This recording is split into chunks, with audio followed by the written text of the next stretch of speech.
So Delta Airlines this morning may be looking at doing something which is either really a brilliant stroke of genius or absolutely balmy. It's looking at buying a refinery down in Pennsylvania.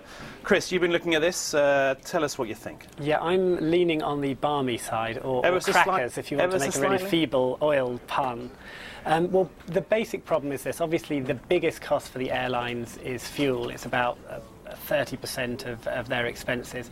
And of all airlines or just Delta's? Delta has a particularly bad problem because it has a rather decrepit old fleet that's rather energy inefficient. So but all airlines have this problem, and they'd dearly love to reduce it, and they've been resorting to the most nitpicking strategies, such as reducing the weight of magazines on the flight. Well, actually, aren't we doing that for them? I mean, our industry's in trouble as well. I mean, that's a very good point.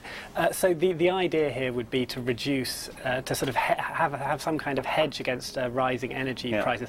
The reason it wouldn't work is that they would still have to buy oil in order to refine it. That's the bulk of the cost. Only about 6%. Why don't they just hedge in the financial markets? Well, they hedge about a year out, but beyond that it does get a little tricky, and obviously hedging gets more and more expensive. Right. Couldn't they just lease more fuel-efficient airplanes?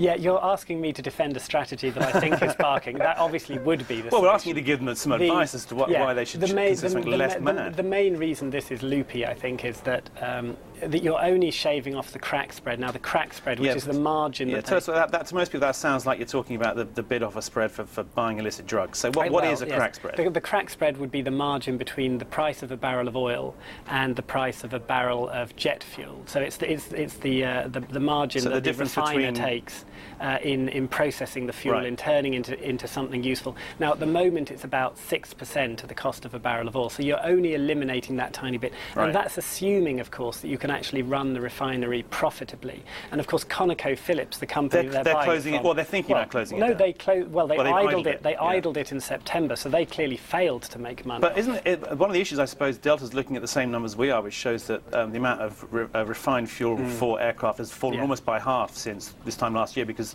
2 other refineries have closed down. So that's where it might make sense, right? You think, well, why don't we buy the refinery, because then we at least have control over some of the supply. Yeah, that is true. Of course, part of the reason that the supply has gone down is because this particular refinery hasn't been producing. So if this refinery starts producing again, you're sort of somewhat back to square one. Which is the worst industry, refining or airplanes? I mean, could it be that airplanes are such a bad industry and refining is just kind of a bad industry, that they're actually doing something It's smart? a real toss-up, but the thing is, you'd only want to be in the refinery industry if you actually knew how to run refineries.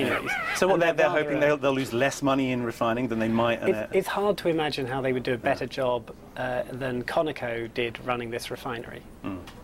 Well, that looks like it's a great deal of fun to get into. We'll see how much more balmy or brilliant that gets in the coming days. That's it for us for now. Come back next week for more breaking views.